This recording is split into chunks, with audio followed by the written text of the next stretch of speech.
Hello, everybody, and welcome back to the TJD Sports Podcast. Today, same as always, going to recap what happened over the weekend, and there's been some crazy things that's happened already today um, in the NFL world, so we're excited to touch on these. And boys, you ready to find out how we did for our second week of college football picks? Yep. Oh yeah, let's hear it. All right, so we have a new leader in the standings. Sad to say, I'm no longer in first. Jacob, you had the best week out of all of us. We picked 10 games. Just a reminder, we're gonna pick 10 games every week for college. Jacob, you went 8 for 10. Bravo. That's 2 weeks in a row you went 8 for 10, so you're consistent. Yep, yep. 80%, 80%. Tyler, you actually you jumped me as well, and you're now in second. Yep. Go, I baby. had a crazy fall this week. Tyler, you went 7 for 10. Last week you got 8 games right. This week slightly worse, but hey, you know, Hey, 7's it not did bad. it did the job to pass you. That's all that It matters. did, it did the job, and you're only one. You're only one behind Jacob. Me, on the other hand, I had a rough week, boys. I had a pretty rough week. I went 4 for 10 on my Oh boy. picks. So, Oh boy. I have some catching up to do. I went a What little games did you get bold. wrong? Well, that's actually the next thing that we got coming up right here. So, Sorry. clearly I got a lot of them wrong because I went 4 for 10. So, you know, Tyler, Jacob, y'all both picked Texas over Oklahoma. I had the meme-worthy last second throw them down, and Texas just absolutely dominated. We all picked Tennessee over Florida, so that's good for us. Um, Tyler, you're the only person that predicted Pitt over Cal. Me and Jacob got that one wrong. My boys let me Told you, down. boys. But Yeah, kicker sold. on the other hand, you're the only one that got the Penn State game wrong. You picked USC. Me and Jacob picked Penn And the State. kicker sold on that one too. Hey, USC wasn't winning anyways. we're gonna Bro, dive into that. that was a good game though. We're gonna dive into that game here in a minute. We all picked BYU. Saw how that one went, and you boys, y'all predicted Oregon over Ohio State. I got that one wrong. Let's see. Jacob, you were the sole person that picked LSU. Show me the money! Cox Tigers, baby. Tyler, you're representing them right now, but all three of us picked Vanderbilt. Yep. Yep. Let's see. I was I was a fool.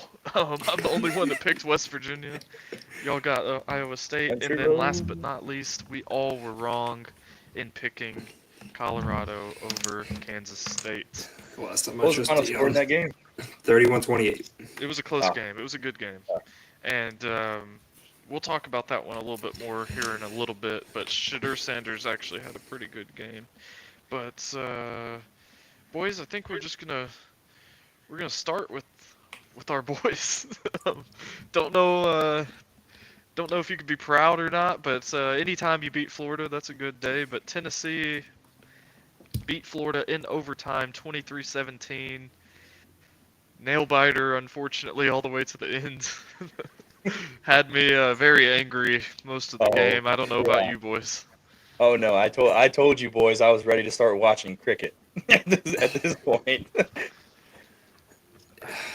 I mean, the offenses, they definitely showed life in the second half, but the first half was like watching paint dry. Like, I don't think you can get any worse than that. That's the best way to describe it. And Jacob, the wild thing is we've been watching the paint dry on the same wall for like 2.5 games at this point because we painted the house in the second half of the Oklahoma game, and then it didn't dry against Arkansas. And then I wouldn't say it's still a little damp if you ask me. I'm not happy with the offense. I mean, yeah, it looked better in the second half, but that's just we offense is acting like they're trying to dry the paint with those little handheld little fans you take to the yeah, I ballpark. And mean, it's like you watch this team the first few weeks of the season, and then we're thinking like this is about to be a historic offensive season from Tennessee. We're thinking we have our savior in Nico, which I still love Nico. I still think he's a great quarterback and will be a great quarterback. We got to remember he's only a freshman and he's only started 6 games in his college career. Well, 7 actually, right? 7 now. Yep. Um, so he's still got plenty of time to grow. And I mean, his first year as a starter, still 5-1. I mean, boys, Tennessee has some rough years, so I don't think we can complain with the 5-1 start. But I think we set some expectations the first few weeks, and those teams weren't very good. So I think we're just kind of seeing the growing pains now because he's now starting to come up against those tougher teams. But I'm still play proud calling. Yeah, I'm proud of him. I mean, like I said, I mean, me and Jacob, you pointed out, I got the number off a little bit. Florida beat us 16 straight seasons. So I don't care how bad the Florida team is. It always feels good coming out of there with the win. But what scares me is we're seeing some of those in the last few games. The play calling has been a little bit of an issue. I'm starting to question, like, does Heupel have trust in Nico, like the way that we have trust in Nico? We think he's great, but sometimes the play calling doesn't seem like it. I don't know. What do y'all think? I feel like Heupel doesn't completely trust Nico just because he's a freshman. Yeah. I think he's still gun shy a little bit from Joe Milton last season, overthrowing guys, not being accurate. And so with that, I think he's still getting that flashback almost of like, okay, well, we got to rely on the run game here. And then they're kind of getting too predictable. I saw a stat yesterday. Tennessee's running the ball 63% of the time compared to when they were throwing the ball more than 60% in 2022 with Hendon Hooker. And that's with having the #1 overall. Well, it's differing on certain sites, but that's with having the #1A, 1B quarterback in the class last season as your quarterback, and you're still hammering. But Jacob, I mean, Dylan Sampson. What all do you want to say about Dylan Sampson, or is that enough said? I mean, Dylan Sampson, man, he's got that dog in him. I know that's a very cliche thing for football players, but that dude put the team on his back and said, no more, we're punching this ball in the end zone and we're beating the Gators. I mean, 111 yards rushing and 3 touchdowns to take you on top. I mean, you can't ask for a better guy to just say enough is enough. Well, I think he already has like 14 touchdowns on the year. I mean, Yeah. something crazy like that, and he's second in the SEC in rushing yards, I think. Enough said. Dylan Sampson. Enough said. Enough said. But Tyler, I want to see your opinion on this a little bit. But some things that I've noticed is it seems like every single time, and you mentioned, Jacob, you mentioned the running rate percentage. It seems like every single time that Nico leaves the pocket and runs, there's a flag on every single play. It's something I've noticed. And then it seems like when we do open up the playbook and pass, it seems like they're just off the mark by a little bit, just some overthrows, errant throws that they were hitting earlier in the year, and now they're just barely overthrown. I mean, Tyler, what do you? I mean, when Hendon Hooker was the quarterback, like we saw more laying out from the receivers and everything. Do you think that's something that could be worked on, Tyler, the effort wise, or do you think that? Yeah. I think that there does come a point in time where there does become that effort level of, like the receivers do have to go out and get those balls, especially if the ones that are just out, like just off their fingertips. Like at that point, like with the big SEC game like Florida, you have to go out there and you have to make those catches, especially when the offense isn't clicking. And so I don't know if it's if it's like the receivers just think, oh, I can't get to that ball, excuse me, or if they're just they think they're there and then it's just gone. Like I don't Yeah. know, and especially I don't know it. Well, I no, mean, yeah. I Go, feel Jacob. like I think it's more of a combination, but I don't think it's necessarily on the receivers because if you go look Yeah, at some of the footage, Brazel took a shot midfield Yeah, and he yeah. still hung on to the football. He made Amazing another catch.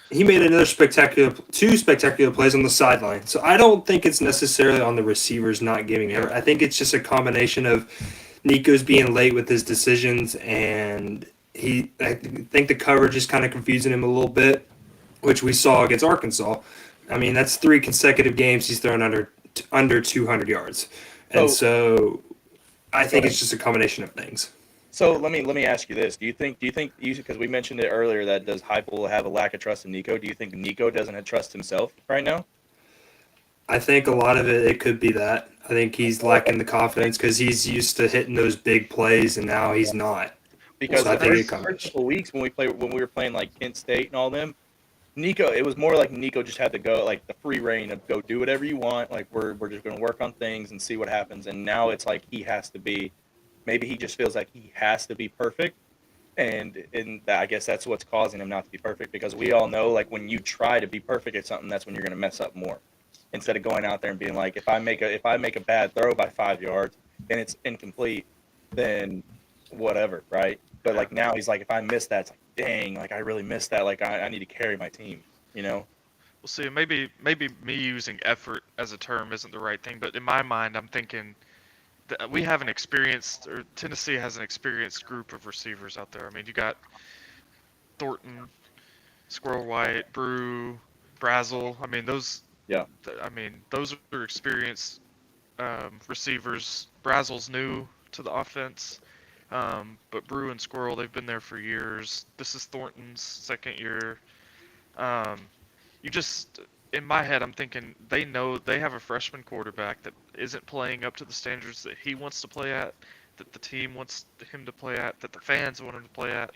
I think I would just like to see, and they've been battling injuries, so maybe that's part of it, but I think I would just like to see, like, I know it would go a long way in Nico's confidence if one of those guys that just gets over the fingertips, they lay out and make that grab, go just have an explosive play just to build that yeah, confidence. And I think maybe that's because you know how Tennessee goes. If they make that big play, they're going to be on the ball in 10 seconds. Like they're yeah, not going to give defense any time.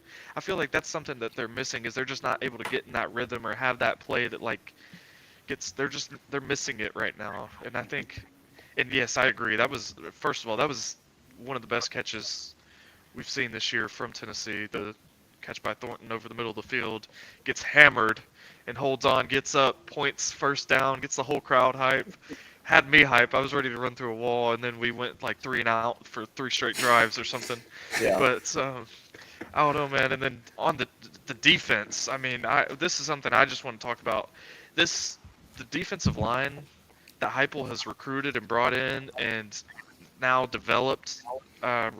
Rodney, I mean, it's arguably the best defensive line in the country. I'm not going to say it is the best, but it is definitely one of the best. And Tennessee has one of the best defenses statistically in the country. James Pierce finally coming into his own. Jacob, you mentioned some of his stat lines. I mean, I he's mean, he's the number one player in my opinion as the defensive end. I mean, he's not a very big, heavy set guy, but he is quick. He can get off the blocks. I mean, forced to fumble at the 1 yard line in a crucial situation where Florida could have easily punched it in for 6. I mean, 4 tackles alone, 1 assist, and then a sack. Like, yeah, that's your guy. You need him to get off a block and get after the quarterback. Make him make crazy, stupid plays. yeah. Well, and I actually want to talk about that too. Like, I've been, you were saying best defensive end. I think that's still the case for just NFL draft prospects as a whole. He's still the number one defensive end, and I think people they were just looking at the box score, looking at the stat sheet the first few weeks, but I think people aren't seeing the full picture. Um, he's getting double teamed by pretty much every team, and that's why you're seeing other players step up and have huge games for Tennessee on the D line, partially because of all the attention that James Pierce is getting. So these other highly recruited players on Tennessee's defensive line, they're getting one-on-one matchups, and they're 9 times out of 10 against these average college guards and offensive tackle. They're going to feast in a one-on-one matchup that is being created because there's so much attention's going to James Pierce. And now we're seeing James Pierce say, "Hey, I'm over this. I'm going to make a difference whether you want me to or not." And he's finally, the past few games, now we're seeing the stats that everyone in the country expected. But I think people were just, if you only look at the stats and not pay attention to the game, then you're not realizing how much of an impact this guy has. And then, lastly, for this game, they had a big loss this weekend in Peely, the starting middle linebacker. He's out for the year with a torn ACL. Fifth year on top of that. Yeah, and after he transferred to BYU 2 years ago, he got hurt last year and missed most of last year. He got hurt in the first game last year against Pitt, actually, and then now tears his ACL, ends the season, and possibly his career, more than likely. The only other thing is unless that his last year's season didn't count for him and technically was like a Yeah. But I don't know the situation. So one of those things he'll have to decide on. I mean, he is a fifth-year senior now, and that's back-to-back seasons getting cut short for injury. So obviously it's his decision. But I mean, at that point, I don't know. I mean, it's if you love the game, you'll play it as long as you're able to. So he may come back, but you also got to think about yourself. But Arian Carter looks amazing. He's other middle linebacker on the team. He got a pick against Florida. Looks really good. All around, I think we can all agree that the defense for Tennessee is just absolutely carrying them right now, and there's no question about it. The offense isn't clicking, but the defense is just holding their own and stepping up against these big games where it look at the Arkansas game. Was not a very high scoring game. Same thing with Oklahoma, not a high scoring game. Look at Florida, not a high scoring game. So defense is definitely there, and that's like Heupel said. When you come to Tennessee, defense is the name that they want to build back on, especially from all the players in the past. That is what Tennessee should be known for, is their defense. Plus, they have the explosive offense as well. Yep. Well, boys, we got we got very, very close to me throwing my hands up in the air in celebration for the whole Saturday, because Alabama almost lost 2 weeks in a row. They held on by their teeth. Should have lost. Should have. Want that to be known. Should have lost. They squeak out a 27-25 win over South Carolina. Did y'all see the kick? Yeah, that was a very... I don't even know what their decision was. At that point, you might as well just have thrown it. Yeah. And that's the difference maker. I mean, you make that...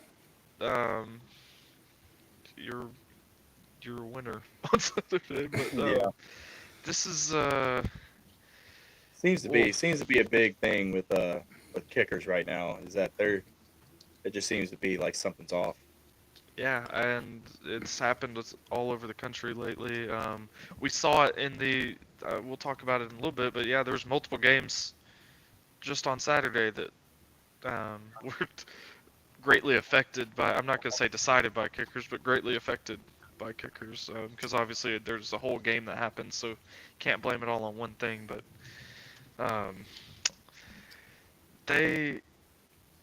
don't know, Milroe hasn't looked, he looked purely dominant against Georgia, and then plays against Vandy and South Carolina, and he's got 4 turnovers in the last 2 games.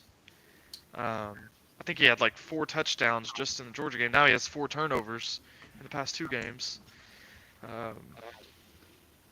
That's a big reason, and it seems like anytime there's a decent defense is thrown at Alabama, the offense starts to turn the ball over, especially when there's a good defensive line. So we talked about it. I mean, that's who Tennessee plays this week. So Tennessee has a great defensive line. We'll see. And Alabama doesn't have the best defense. We've seen some big numbers put up on them in recent weeks.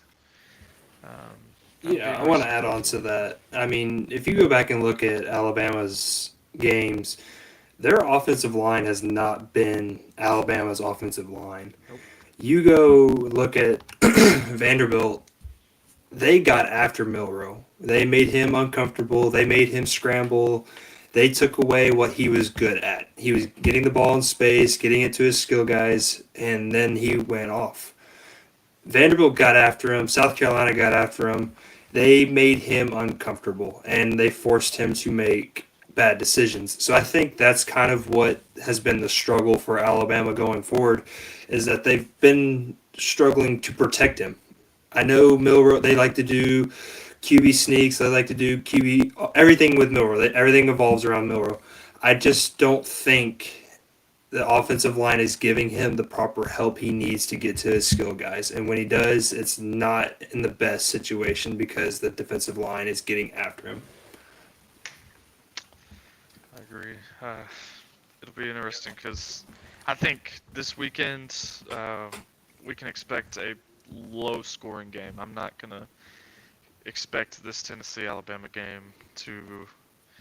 We're seeing a struggling Tennessee offense versus an offensive line, like you're saying, that I'm predicting to struggle severely against this Tennessee defensive front. So I think it's going to be a defensive battle, and I would expect this to come down to the wire, just like the Florida game did. But yeah, and then there's the Red River rivalry. Red River rivalry. Boys, I don't even want to. I don't even know what I just said the first attempt. I don't want to say it two more times. Number one, Texas put on a clinic showing why they're the number one team in the country, and I think they did it with their second best quarterback. I don't think. I think their best quarterback on that roster is back on the bench, and So, I understand. so speaking on that, Oh, okay. do you think that Quinn Ewers decided and was like, you know what, I'm gonna come back this week. It's a big rivalry game. Like, I'm gonna come back. I see that Arch Manning is playing really, really well, and I'm a senior, so like I don't want to get benched the rest of the year. Do you think that's what his mindset was? Is that he was gonna go in and be like, oh, I have to go in here and play to keep my spot? Because if you look like at the beginning of the game, like he was missing wide open receivers. Like it was honestly getting bad at that point. And then he started to calm down and figure it out. Like, and he probably could still be injured too. I think that the job was his no matter what. Like when he came back, I think he was going to be the starter no matter what. Um, Honestly, Arch is in the perfect situation. I mean, he's got his on NIL bag. Like it doesn't matter to him one bit if he plays right now. I mean, as a competitor, you want to, but Yeah. I mean that kid's going to get drafted in the first round next year, no matter what, or in 2 years, no matter what. Like as long as he doesn't go out there and just put on a clown show in Texas, which will not happen. Like I think it's the most surefire thing. That kid's gonna be a first round pick. Um, he literally just gets to sit there, do what he did, come in if needed to get. He's more than talented enough to get a win if they need him to. Um, I don't think that's why. I think Ewers is a competitor. So he probably wanted to get out there as quick as possible, but I mean, I don't know. I don't think that was the case. Yeah, I think Quinn Ewers is the team for Texas. I mean, he did it all last year, took him to the playoffs for the first time. And so, yes, Arch Manning is good. I'm not discrediting him at all. I just feel like Quinn Ewers was the main focus for Texas this season. They needed him to be the guy. And so maybe he was still hurt going into this game, and he'd already been out for 2 weeks prior. So I think maybe that first couple drives he was getting kind of sped up on him a little bit. And so I think once he settled in for that third drive, defense kind of helped him out a little bit. He was able to do his job. And so I don't know. it definitely wasn't his cleanest game by any means, but I think Ewers is going to be the guy going forward for Texas. I think Arch Manning did his job as a backup, keeping them in the win column and handling the teams that he needed to handle. Yeah. Well, and you So also got to remember that's like a huge rivalry.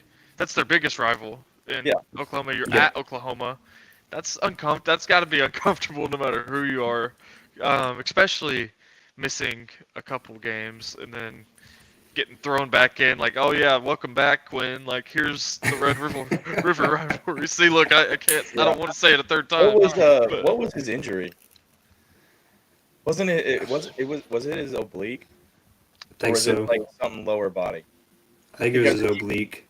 if you watched him throw, like you could tell like he was very just like all arm, not really using any other part of his body, I and think it then was those oblique. which then would yeah, be oblique strain. Yep. yeah. So like the oblique is like that affects how you torque on your body and everything like that. So like it probably was just a fact of like Oh, maybe it's no joke.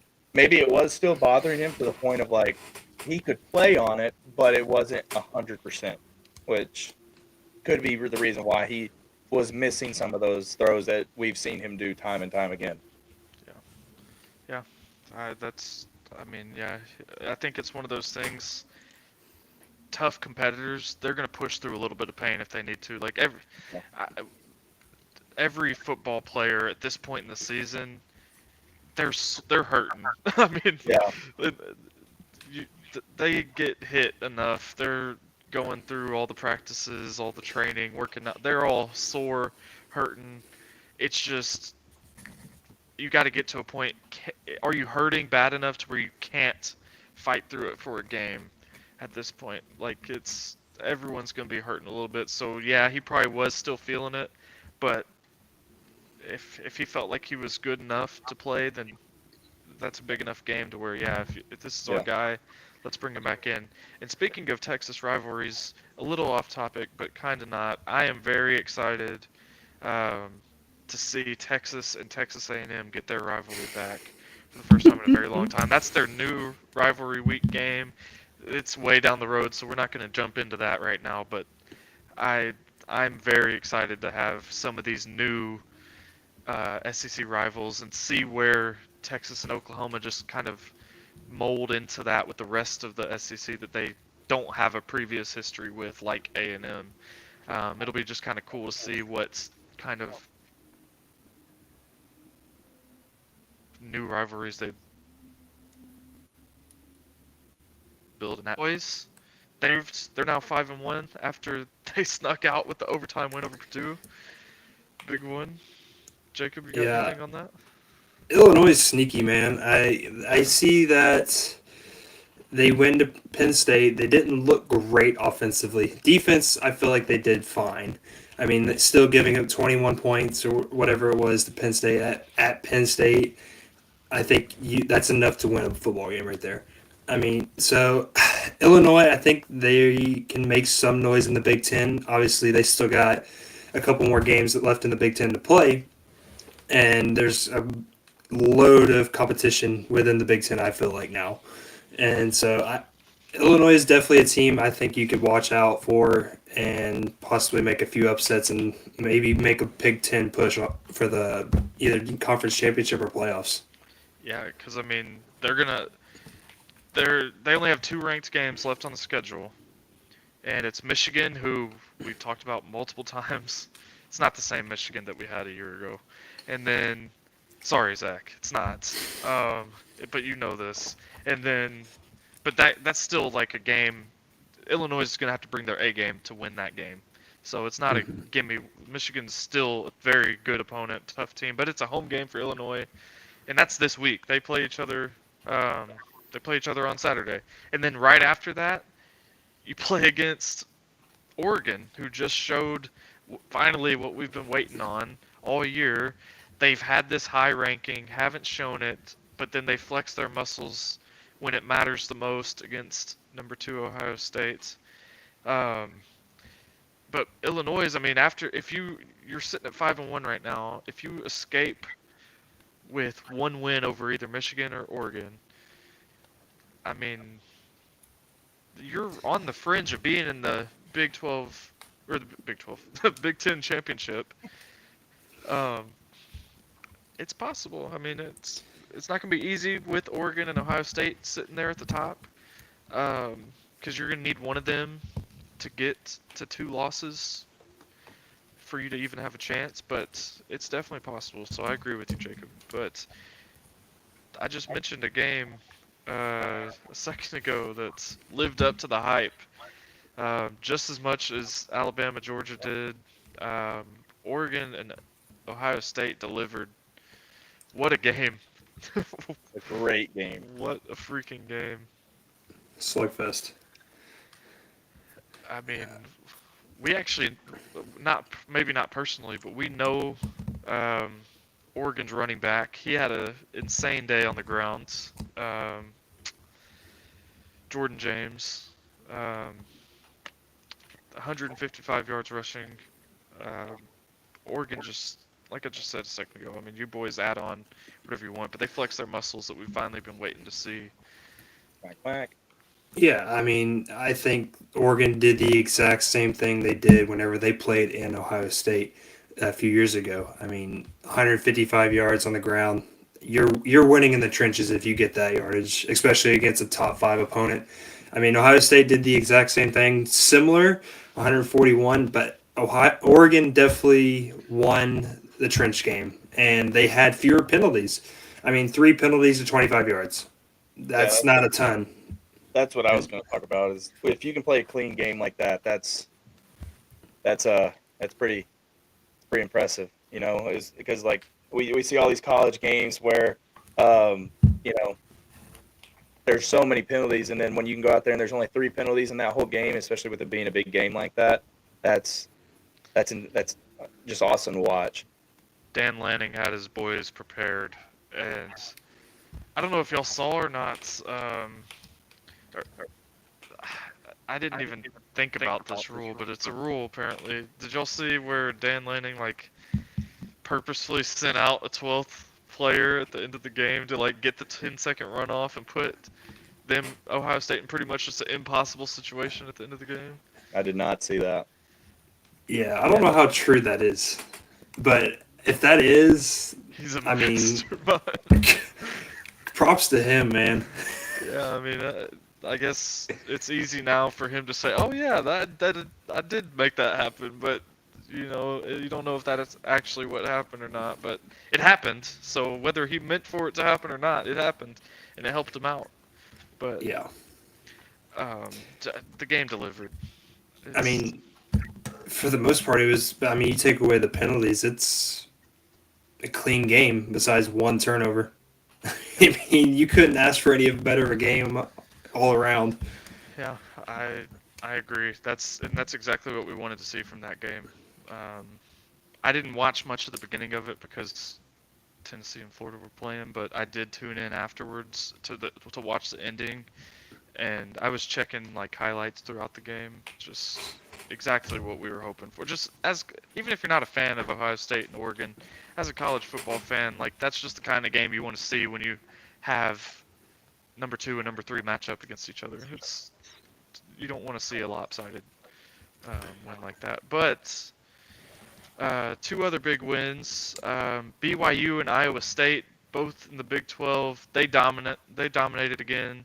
They've looked dominant all year. That's as it stands. That's your Big 12 championship right there.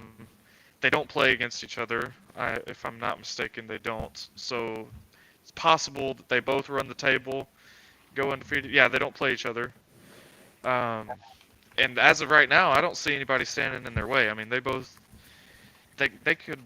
Before the season, I don't think anybody thought that there would be 2 Big 12 teams in the playoffs, and now they're making it a very good argument that there might be.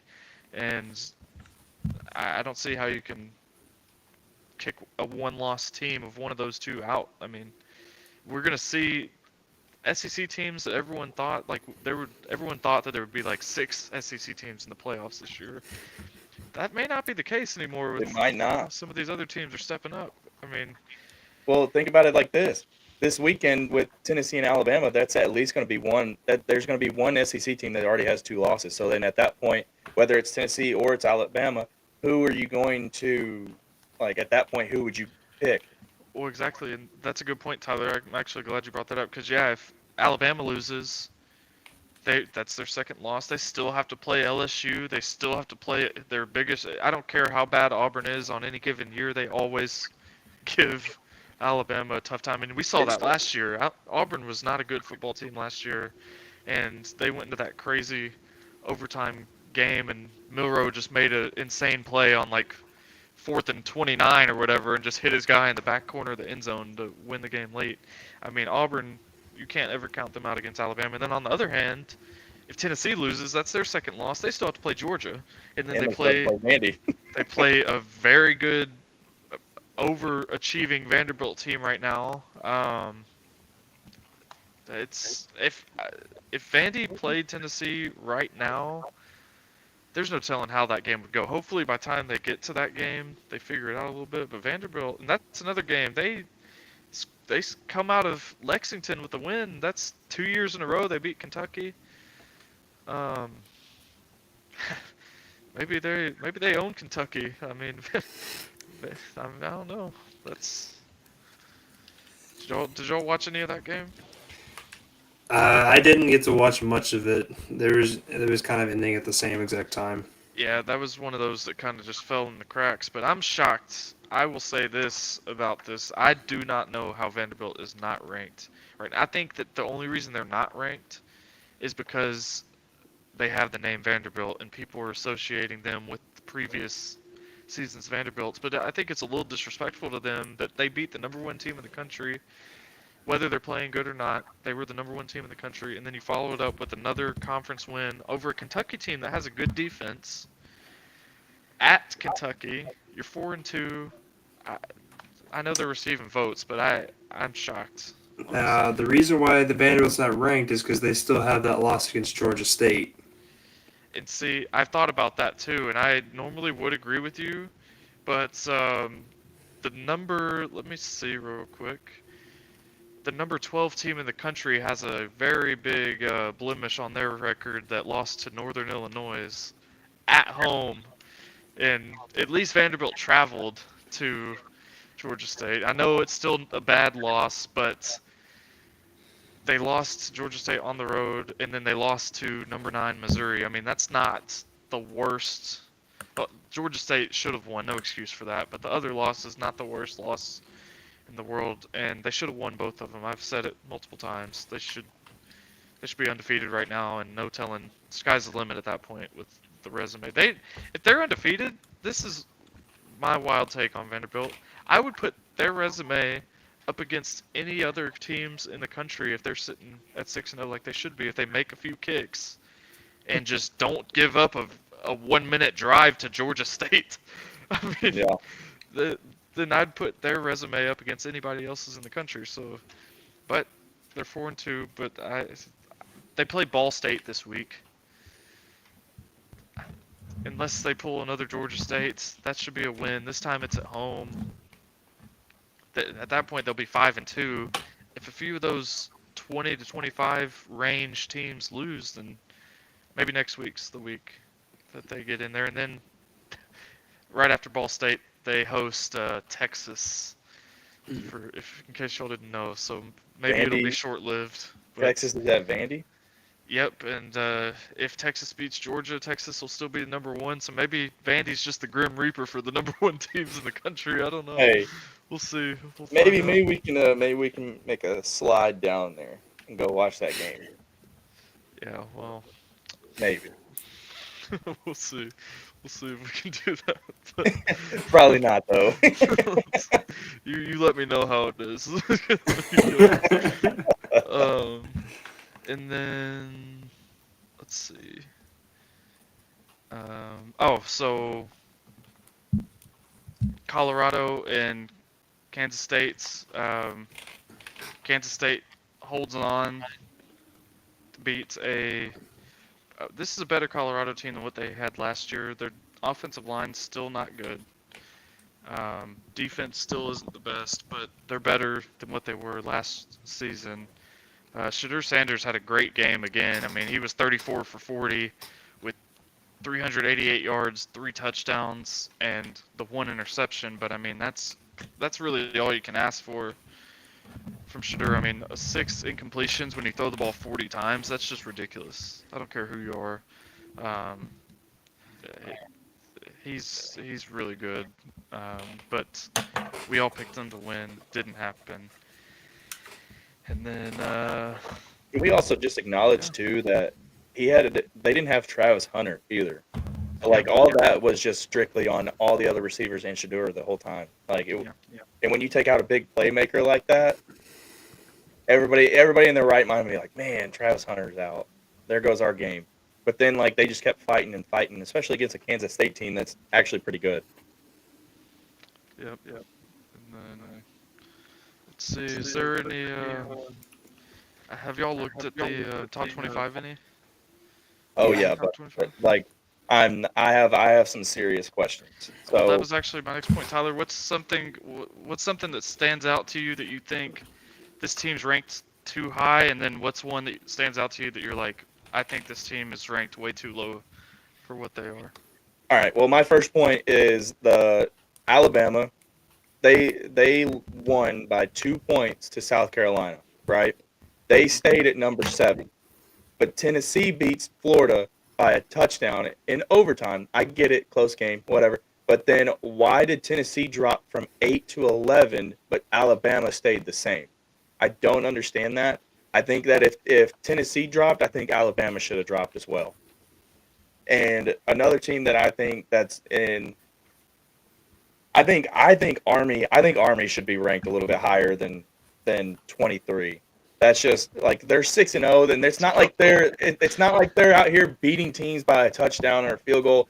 They are going out there. They absolutely obliterated UAB this weekend, and they're making it a point, like proving the point that they are a good college football team, and that they are going to be around for a long time in this season, and that they could make a playoff push as well. So Jacob, I love I love the shout out to Army because y'all know they're one of my picks earlier in the year. Jacob, you pointed out a cool little stat on that involves Army. I don't know if you want to share that with everybody real quick. Yeah, Army and Navy are both ranked at the exact same time for the first time since 1960. I mean, we saw for a stretch there was a lot of seasons like the Army Navy game. They were both like, one would be like 7-5, and the other one would be, 9-1. I mean, that stat just shows that one always is pretty good, and then the other one's just like your average Joe. There's not a whole lot of years that they're both just terrible. Normally one of them's good, and then, but I don't think either of them's ever just horrible. But I agree, Tyler. I mean, I think we did just talk about Illinois and how they have a chance of being in the Big Ten championship if things go perfectly for them. But they just barely squeaked out a win against Purdue. I don't know how Army isn't at least ahead of Illinois and SMU, because you're right, they are dominating every game that they're in. I don't care if the competition's not the same level as a Big Ten matchup. I mean, they're doing what they're supposed to against that level of competition. They are smoking them, and I am still a believer that. And you've got Boise State up there at number 15, so they're obviously going to play a part in the potential Group of 5 playoff spot. But I'm still a believer the Army Navy game is going to be a decider. What I do think, Navy plays Notre Dame. That's not going to be easy. We're going to really find out how good Navy is this week. I think that game is this week, actually. Let me see. Where'd it go? No, it's not this week. That game's next week. I'm sorry, I'm a week ahead.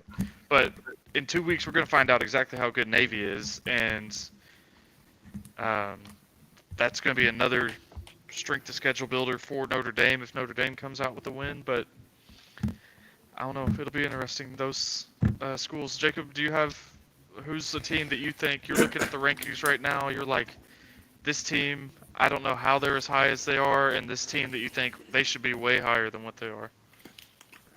You know, after looking back at the top 10, I think Tennessee falling out is good.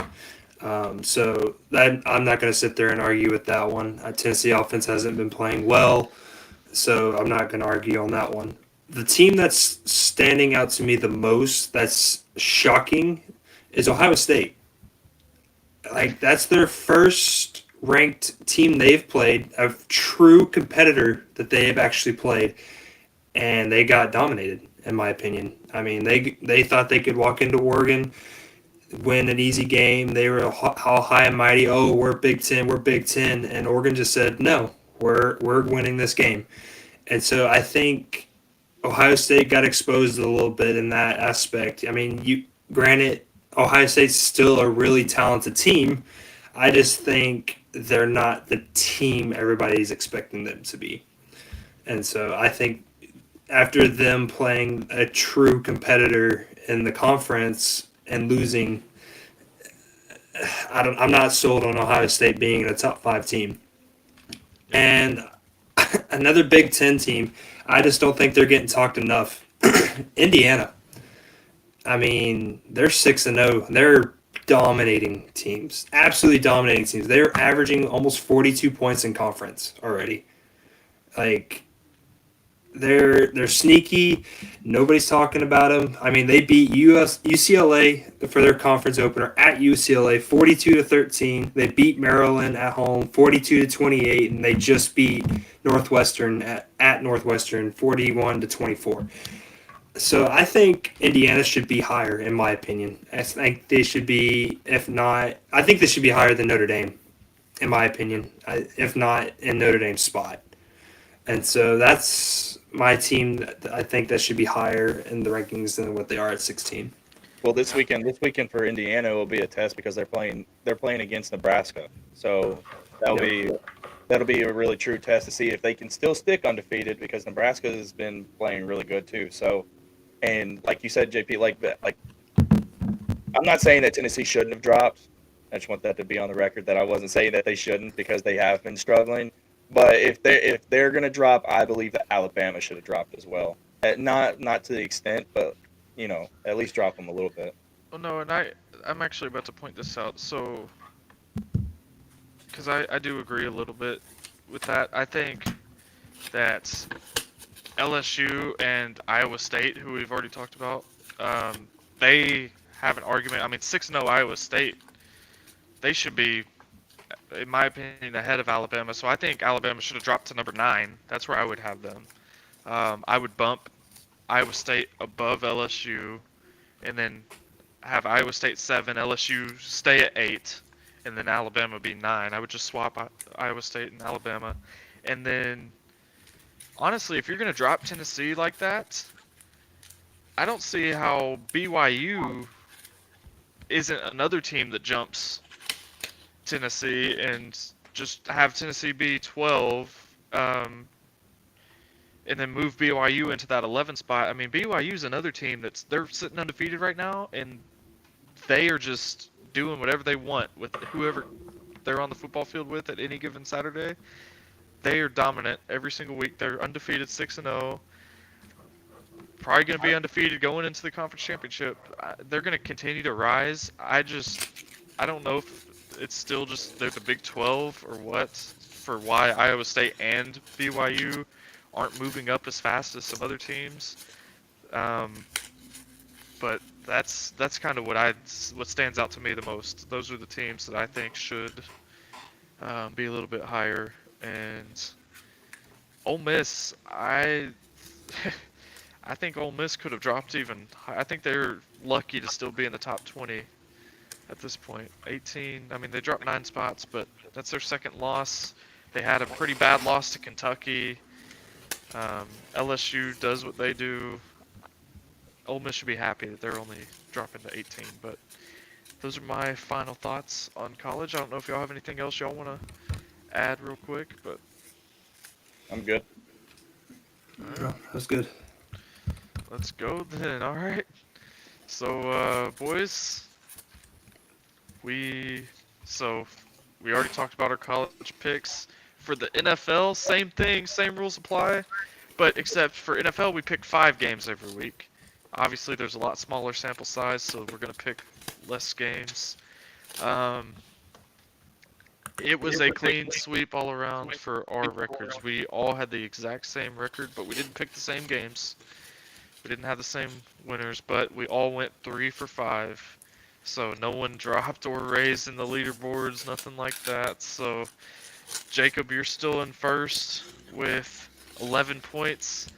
I'm in second with 9, and then Tyler, you are still in last with 8. But hey, you Hey, didn't hey, fall I'm further only one back. away, buddy. Yeah, well, from me, but we'll see. But so for NFL, I mean, it's as simple as there wasn't a single game that all 3 of us picked the same game on. We were all had differing opinions. Me and Tyler picked the Bears. We're going to talk about that game in depth here in a minute. Jacob, you picked the Commanders. Me and Tyler picked the Ravens. We saw that was a really good game as well. Can't wait to dive into that one a little bit. I was the only fool that picked the Cardinals. I'm a moron. That game didn't go too well for the Cardinals. Jacob, you're the only one that was on the Colts side. Me and Tyler went with the mailman. We're gonna definitely talk about that in a little bit. And Tyler, I don't know what you saw in the Cowboys, but man, did they get smoked. I mean, Well, okay, me and so Jacob, me and Jacob got that game right. so Easily. the whole reason why I picked the Cowboys is because I thought it they can't let Detroit come in again and stomp them like they did, and Oh, they did, obviously I was completely wrong, but brother. Why not? They let the Packers do it all the time in the playoffs. Brother, I mean, I wasn't gonna start with this game, but we're on the subject right now. Let's just keep it rolling. I mean, 47-9. You're sitting there. The foot was not let off the gas one bit. no, Jared Goff putting up insane numbers this year. I mean, he 18 for 25, 315 yards and 3 touchdowns, no interceptions. David Montgomery, he just got an extension. I don't know if y'all saw that. He just got extended 2 years. They should. Yep. He has another dominant run game, and they still have Jahmyr Gibbs. Jamison Williams, he didn't play his rookie year. He's stepping in, getting a bigger role this year, looking the part. I mean, this is a crazy performance that turned some heads. The Lions are now 4-1. Dominant. yeah, and I'm excited to see it because the NFC North is a very competitive division right now, and they're 17-5 as a division, and when you have the Lions and you have the Vikings, and I'm not saying that the Bears and the Packers aren't there either, but the Lions and the Vikings are definitely the 2 teams that are probably going to be making the playoffs. And like, I don't know what's going to happen. It's going to be exciting to watch it, especially when we're starting to get into the time of the year where the Lions are going to be playing the Vikings twice, they're going to play the Bears twice, they're going to play the Packers, and it'll be fun because I really wish David Montgomery though would have stayed in Chicago. Yeah, I mean, That'd have been nice. Well, hey, I mean, we're going to talk about that in a little bit, but I don't think Chicago can complain with their running back play at the moment. But the Not at all. Lions, um, the biggest blowout of the week, but not everything in that game they're happy with, because as you boys know, I don't know if y'all saw a video on it, saw it live. Aiden Hutchinson, um, he's done for the year. He didn't even make the flight back. He literally had emergency surgery in Dallas. Yeah, it's terrible. You hate to see one of the league's young studs get hurt like that, especially when they're having a season like they are. Um, obviously, he's on defense, so the offense is still putting up that 47 or whatever. But that's your leader on defense. Um, it's just tough to see. And I mean, I mentioned last week Jeffrey Simmons gave you a shout out, Tyler. I mean, this time maybe it's Aiden Hutchinson. The league wants to keep giving shout outs to you injury wise, but it's just really hard to see. And I know certain people are. It's just Lions fans. I'm sorry for you, man. That's just you. It's hard to be happy about a big blowout win like this when you lose one of your best players, if not your best player. So Tyler, I don't know. You had mentioned something. I'm giving you the floor right now. What do you think the Lions do? What direction do you think they go in? So I've been asked some questions today, and in my opinion, because I saw something, I was watching SportsCenter this morning, and Pat McAfee and all them, and they were talking about should the Lions go out and see if they can get another edge rusher, and there was talk of Max Crosby coming from the Raiders, but in order to get Max Crosby, which let's just put it out there, if you had Max Crosby on one side and Aiden Hutchinson on the other side, I mean that is just absolutely disgusting, and I would be terrified if I was playing quarterback against them. But to get Max Crosby, you would have to dish out at least several draft picks and trade one of your key players in order to get him. Um, but I don't know. I think Max Crosby would be a great addition. I don't think that they're going to get him. It was just speculation that there could be talks of them going out and trying to get somebody like that. Yeah. If they're actually going to do it, I don't know. They'll probably just wait and probably end up just filling in the spot until Hutchinson comes back. Max Crosby's an interesting one. I know he doesn't want to leave Las Vegas. He loves it. He loves where he's at with the Raiders. But I mean, that's a, that's a very reasonable pick because I mean they just traded Devontae Adams, which we're going to talk about also. There's some crazy trades going on today specifically. Um, but another name that I would possibly mention, he hasn't played a game yet for the Jets. He's not happy there. Hassan Reddick. That could be someone that's not exactly the same player that Aiden Hutchinson is. So I don't think he's the guy that like you plug and play in Aiden Hutchinson's role, but he can be an edge rusher. He's more of just like an outside linebacker, um, but he's a good pass rusher. So that could be a potential move that they make. And like I just said, he hasn't played yet for the Jets, and he's not happy over there wanting an extension. So we will see. I don't know what just happened right there. Yeah, I don't know what was going on with JP. I guess he was in the recline mode a little bit. Man's getting sleepy over there on us. I mean, yeah, but that'll be interesting to see. But actually, before we keep going on the games, y'all want to talk about those trades real quick? Because I just remembered. I don't want us to slip our minds. Did y'all see the two trades that went down today?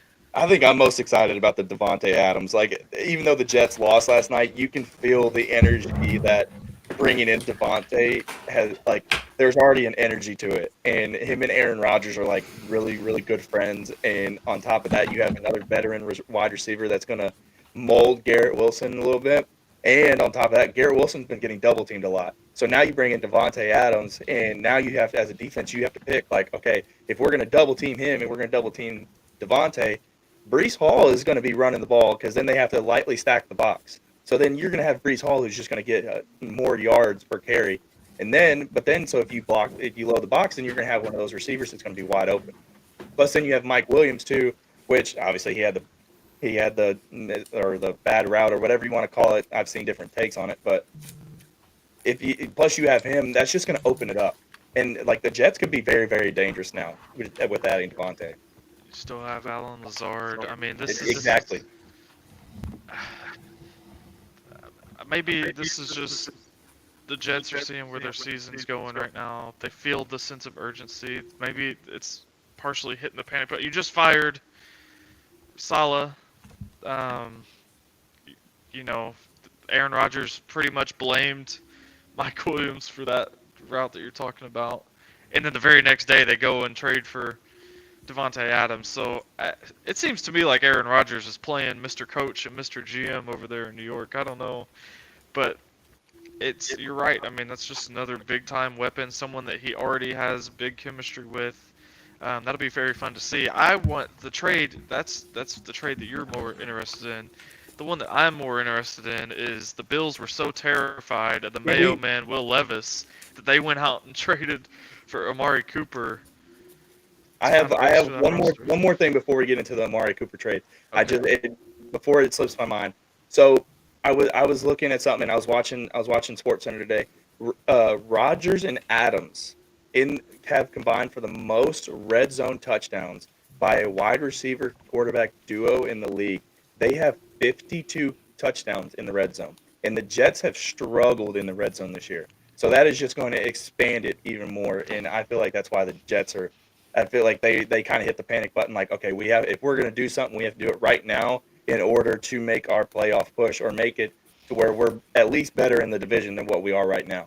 Yeah, and hopefully they pick up right where they left off with that group Especially there. So especially with the Bills, like they had to do something in order to catch the Bills. yeah.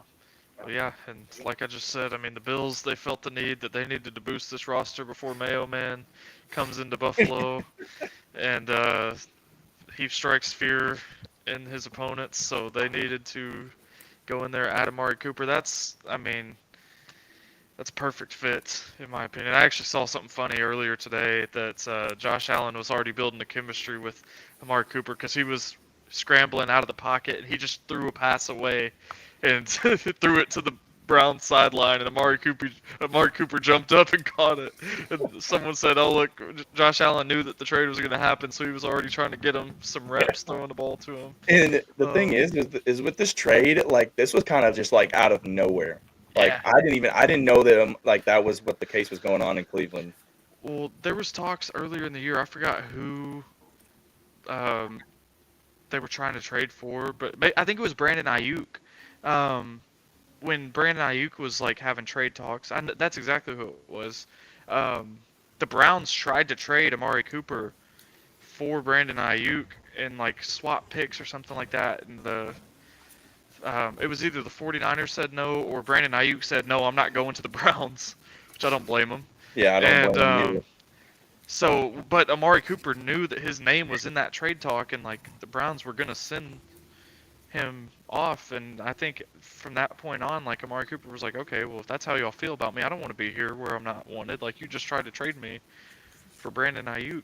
Um, so I think that's just kind of been brewing in the background. But yeah, I wasn't expecting it to happen right now. I didn't expect the Bills to go and make that happen. Both of the trades, I mean, I think both teams are giving a third round pick. Those are very good receivers to be acquiring for a third round pick. You can't complain with that one bit. But I don't blame Amari for getting out of Cleveland though. Kind of just looks like Deshaun's kind of giving up at this point. Like he's start getting. Jameis. Yeah, they need to start Jameis and see if something changes. But I just feel like it's just a bad culture there in Cleveland right now. Yeah, I mean, we'll just have to see. We'll have to see how it works out. But boys, there was a fun one in London. Um, JP, y'all's, where's your shirt, big man? y'all's two favorite teams went at it, and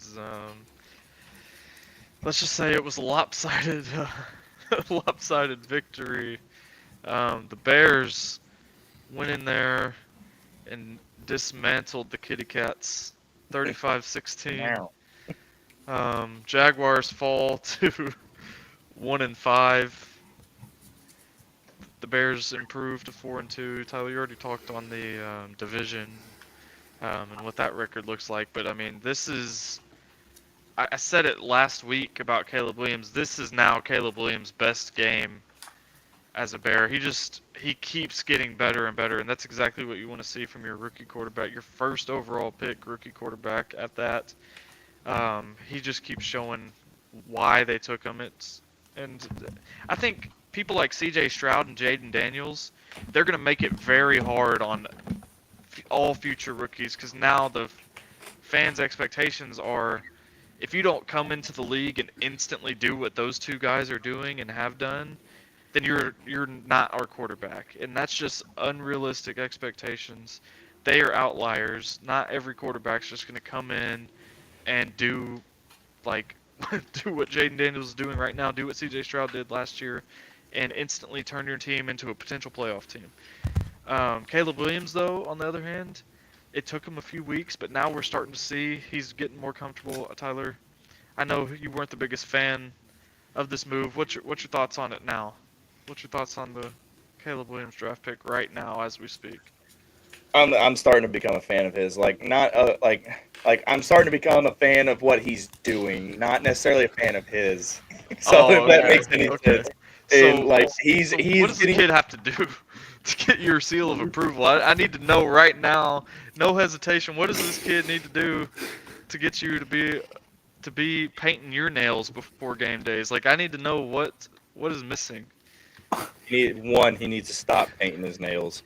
Hey, me and you and Jacob had a bet. How about this? If Caleb Williams gets the Bears to the playoffs, you have to paint your nails. Why do I have to paint my nails? I ain't painting my nails. You're not a Caleb Williams guy, so if he leads your favorite team to the playoffs, I feel like it's only fair that you support him in the playoffs and paint your nails and just show us. Look, I'm not saying it has to be for a whole week or anything. Just paint them for the podcast. No. Do this really quick. And then say, I want you to say, this is part of the bet too, you have to say this script. Caleb Williams, I am sorry that I did not trust in you and believe in you. I am a Caleb Williams supporter, and this is how I show it. All right, how about this? Instead of painting my nails, if Caleb Williams leads the Bears to the playoffs, I will go out and I will order a Caleb Williams jersey, and I will wear it, and I will do the same script on here. Well, if you're going to buy a $120 jersey, you might as well just paint the nails, Tyler. I mean, you might as well No, I'm not painting. Okay, fine. No, actually, I'm not gonna say okay, fine. Well, I'll buy the jersey, and then I will make a sign, and I will hang it up right behind me, and it'll say Caleb Williams fan. See, Jake, even making the playoffs isn't enough for this man. Like, he needs. He's just gonna pray on their downfall now. If they win a Super Bowl, would you paint your nails? If the Bears make it to the Super Bowl, I will paint my nails and I will go dress. I will go dress up as Caleb Williams. Are you gonna wear the lipstick? No, I will not wear the lipstick. No, we'll not do that. All right. Well, if the Bears make it to the Super Bowl, I will get a jersey and I will paint my nails. No. Hold on. I'm getting a jersey if they make it to the playoffs. Okay. I wanted to stop you there. Okay. Well, Jacob, we have it on record. But back to the game, I mean, he threw 4 touchdowns. He had 1 interception. He almost had 5 touchdowns, but DJ Moore tackled at the 1-yard line. Really, like not even like the half-inch yard line. Like. And then, yeah, I mean, DeAndre Swift. We talked about. You mentioned. The Bears are upset or have to be upset that David Montgomery, like, you wish that he was still there. I mean, I don't know how, because DeAndre Swift. Yeah. I mean, he had 91 yards rushing this week on 17 attempts with a touchdown. Yeah, and he has had like 3 or 4 games in a row of just looking dominating. Yeah, he's been amazing. That's just how we're gonna put it. Like, he's just flat out, like, the Bears are on both sides of the ball are actually starting to come together and looking like a good team. Well, yeah, and I mean, I feel like for young quarterbacks, like, and I'm not saying this is a bad thing for Jaden Daniels. Like, it's okay to have your guy and your target, but I feel like for young quarterbacks, they find their favorite weapon and they rely on them heavily. We saw in this game, Caleb Williams was spreading the rock. I mean, Cole Kmet, 5 catches for 70 yards, 2 touchdowns. Keenan Allen, 5 catches, 41 yards, 2 touchdowns. DeAndre Swift had 4 catches from the backfield. DJ Moore had 4 catches. Rome Odunze had 2 catches. I mean, there was 7 different players recorded a catch in this game. He was just spreading the ball over the field, looked really good. And then Jacob on the other end. Trevor Lawrence, I mean, I said it earlier before we got on the podcast. I don't think this is all Trevor Lawrence's fault. There were 8 dropped touchdown passes in the game. Um, that's just inexcusable, man. And I mean, there's some that were just hitting them in the just bam, and like I think it was Gabe Davis. He had one like it was like it looked really bad. And then Brian Thomas, he was cutting across the end zone. He had no one was in front of him, and he was just right there. He dropped it. That's just 2. There was, like I said, there was 8. You got to help your quarterback out, man. I mean, it's not. This isn't all on Trevor Lawrence. He threw a pick this week, but I mean, 23 for 35 with that many drops. I mean, that's not a bad game from Trevor Lawrence. There's just a lot going on. The defense isn't very good. Very good. Not very good is honestly like a little bit of a confidence boost for them. They're bad. They're a bad defense. Jacob, I don't know, man. That's me and you've been talking about it a little bit. Is it already draft season for you? Oh, 100%. I think at this point you just throw the towel in and just like you got to figure out something here.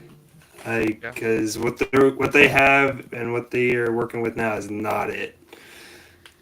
Yeah, and I mean, I know Evan Ingram had like a drop or 2, but he finished the game with 10 catches for 102 yards. Gabe Davis had 2 touchdowns, even though he dropped a touchdown during the game. I mean, the biggest thing for me, they didn't involve Brian Thomas Jr. enough in this game. I think good things happen when you get him involved. He had a drop touchdown in the end zone. That's on him. Should have been a catch, but they just weren't targeting him that much. I don't know, Jacob. I'm sorry, man. This is it just seems like it's gonna be a rough year to watch. But again, they have the talent. They just have to play like it. I mean, that's just what it comes down to. So we'll see. But I don't know. Last year they went on a crazy run at the beginning of the year and then fell apart. This year they're starting on a horrendous run. Maybe they'll pick it up and get momentum going. I don't know. Yeah, I mean, I think it's getting to that point now. You honestly could probably start thinking about coaching change, in my opinion, because you have an okay offense last year. I mean, you still were able to put up points and make it competitive. This year, you get a new OC, and you're struggling to put up 15 points. Like, something's got to change. I don't think it's necessarily so much the players. I mean, defensively, they just look confused. Offensively, they're never in rhythm. Like, I don't know. There's definitely a lot of things that need to be fixed in order to be even somewhat competitive and not a great division.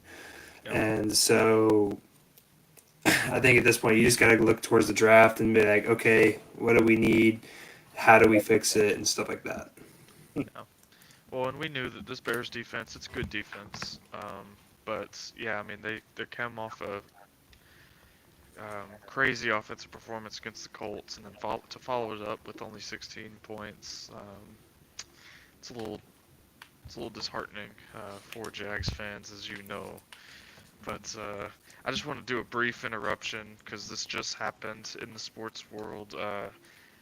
For our MLB fans out there, Aaron Judge just hit a 2-run home run, and they lead 6-2. I know y'all are going to have a show tomorrow talking about it, but I just wanted to give a quick little live update as I saw it.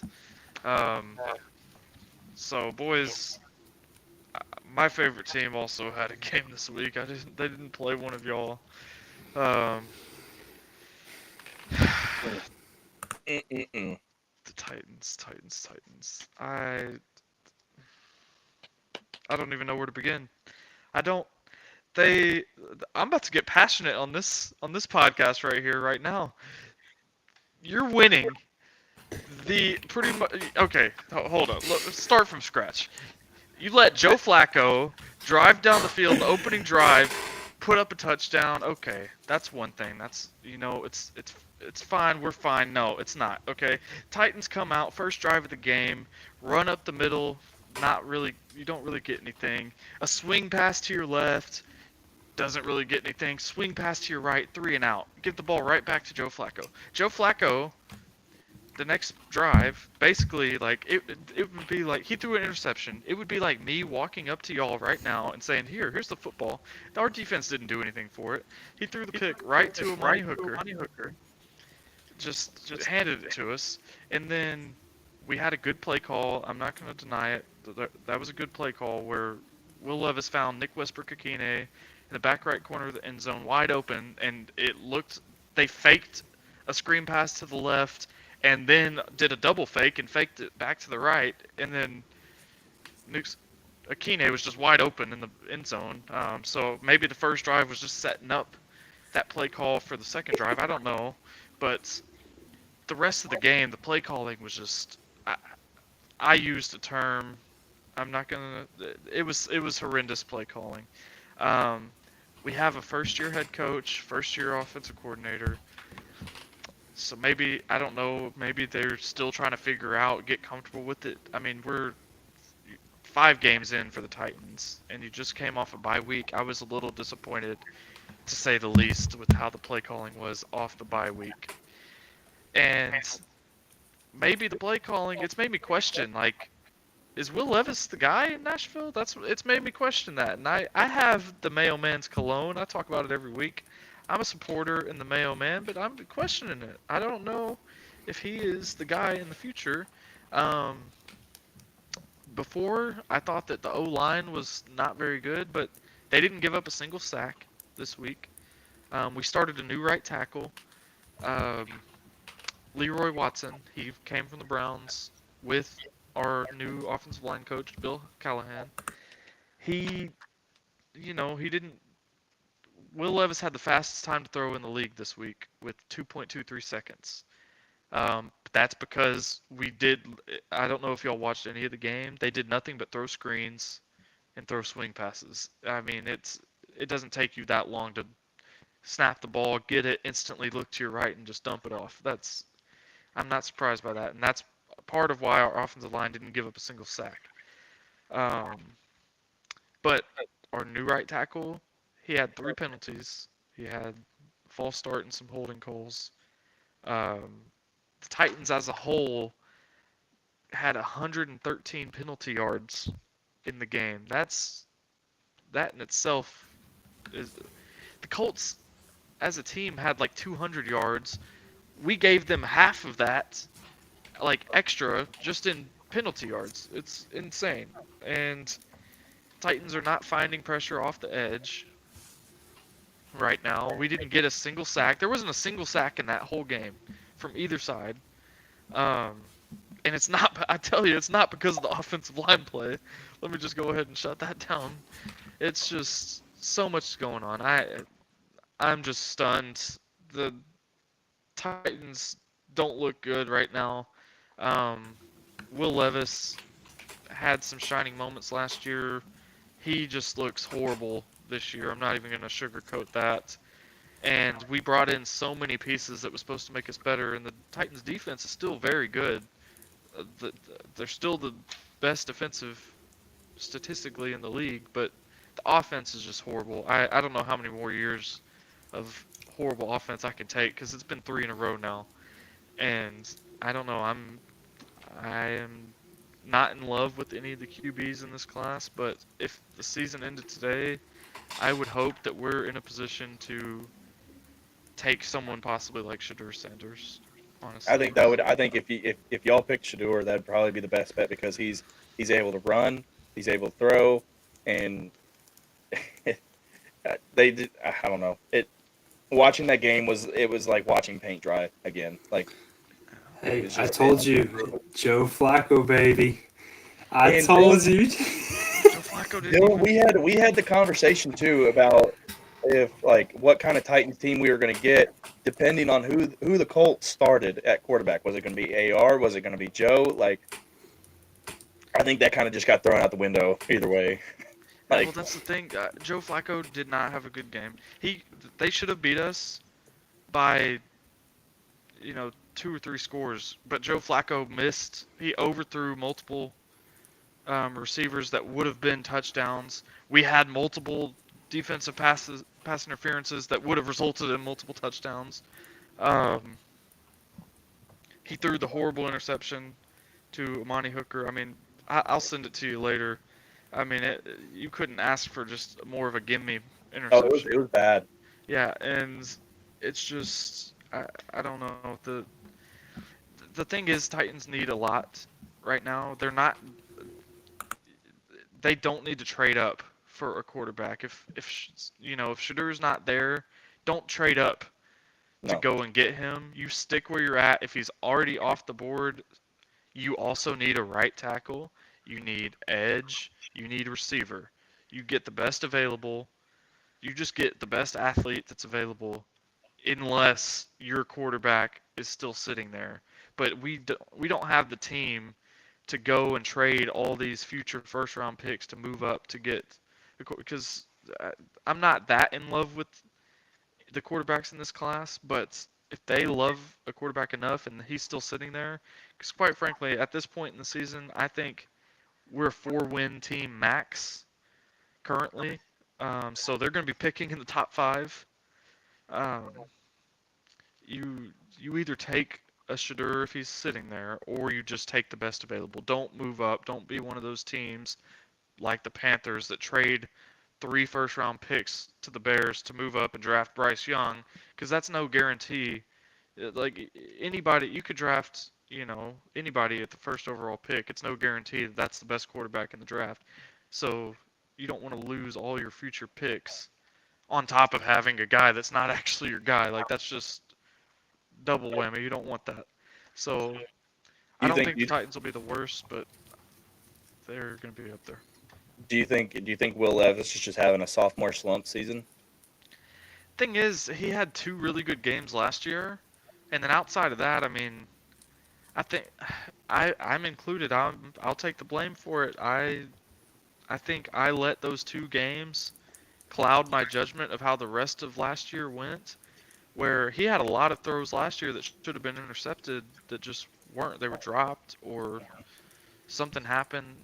He's had a lot of throws this year that he could have more interceptions than what he has, and right now he leads the league in it.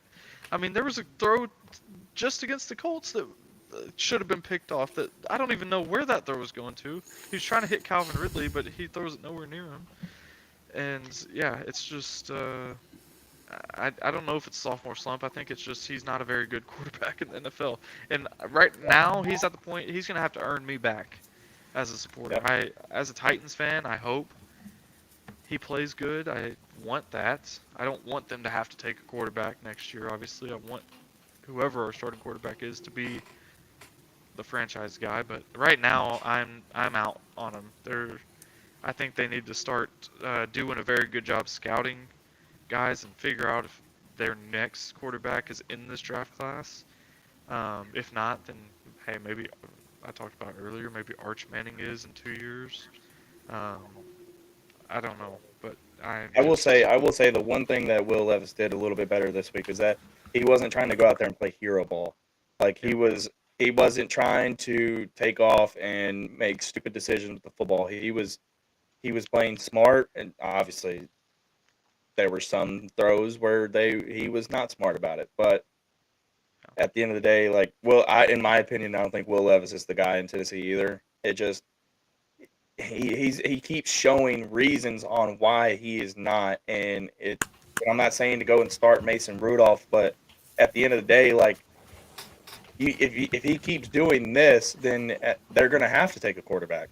Like there's no question about it. yeah. I mean, I still think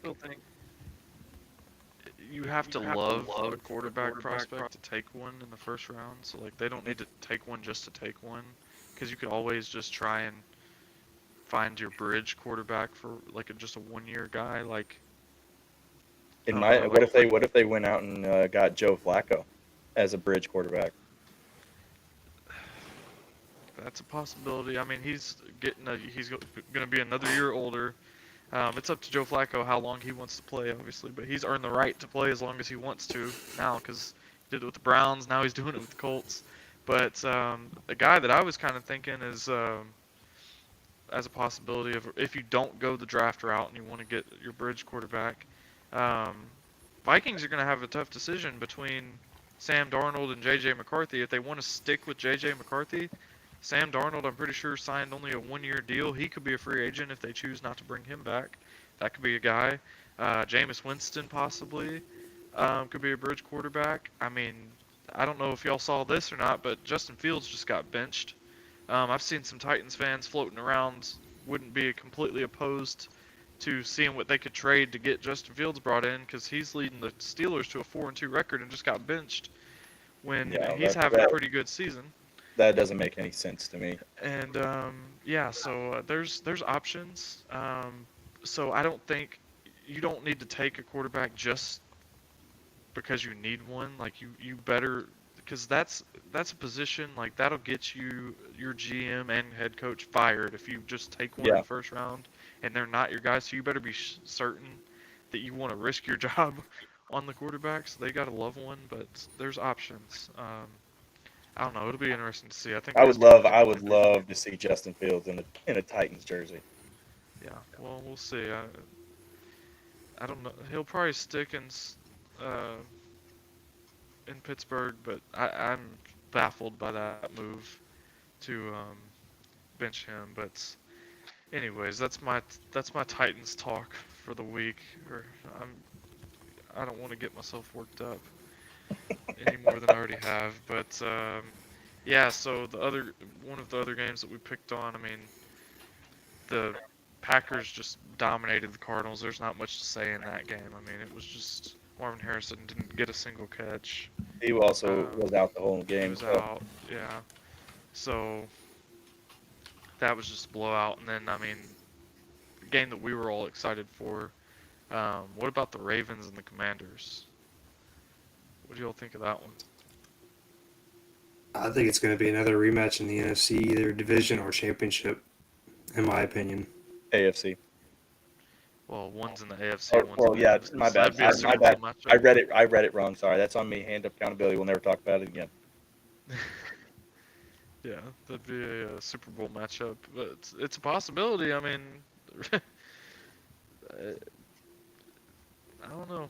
We'll see if Jaden Daniels can lead them to the Super Bowl, but I think they're on a fast track to the playoffs right now. If Eagles keep playing the way they are, and then Cowboys, they're struggling. Giants are the Giants, so Commanders have a good chance of winning that division. But Jacob, I agree. I mean, Ravens, again, looking more and more like the team everyone thought they would be. And then they just put on a very good showing for just football fans. I mean, Jaden Daniels, again, very efficient with the football. He threw for 269 with 2 touchdowns, no interceptions. Lamar threw for over 300 yards. He only had 1 touchdown and he threw a pick, but only 6 incompletions in the game. Derrick Henry had 132 yards on the ground with 2 touchdowns. Zay Flowers had a big game. This is a game that the Commanders can look at it. They lost, but they're like, okay, we're kind of a legit team. We fought toe-to-toe with a very good Ravens team. Ravens, on the other hand, they're like, okay, we're actually making our bounce back this year. We just beat a very good Commanders team. So, I don't know. If you had to pick, if the Ravens keep doing what they're doing, who do you think's going to stop them in the AFC? For the Ravens in the AFC? Yeah, who do you think is going to compete to? Let's say it's the AFC Championship game. Winner goes to the Super Bowl. Who is that team that's going to be able to go in there and be like, we're going to stop them today? Texans. I like that. I like that pick. If not the Texans,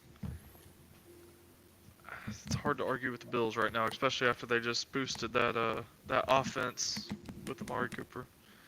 But I'm going with the Texans. I think the Texans are the team to beat right now. Ravens are climbing to that. But right now, I still have the Texans as the best team in the AFC. So do you think? So you're just casting away the Chiefs right now? There's talks that the Chiefs may try and trade for DeAndre Hopkins if the Titans want to give him up. I think they need to do something. But it's one of those situations again. I mean, the Chiefs, they know how to win. Andy Reid's the best coach in the NFL right now. They're going to be in that conversation, but talent-wise, I think the Texans are the best team in the NFL in the AFC this season. So I that's who agree. I would pick to represent the AFC in the Super Bowl if I had to pick right now. I agree. It'll be fun to see how it shapes up for sure. NFC is a lot more. It's gonna be it's gonna come down to the last couple weeks for sure. Yeah, I mean, at this point, you can make a case for all four of the NFC North teams possibly making the playoffs. So, um, I don't know. It could go any direction for the NFC. But Yeah, y'all have it'll be fun. any other final thoughts or anything? JP, I expect to see that Bears shirt on Saturday, big man. I'm burning it. It's impossible to burn something that you don't have already, huh? Good point. I guess I don't have to buy it. You can buy it. You can buy it, and then you can just be like, "Oh, here's your Christmas present," and I'll wear it. I don't care. Y'all got any final thoughts? All right. Well, thank you guys for watching. Me and JP will be back tomorrow for our good old MLB talk. Talk about all the postseason play that's going on right now. Thank you guys for watching. Don't forget to give us a like and subscribe, and we will talk to you guys next time.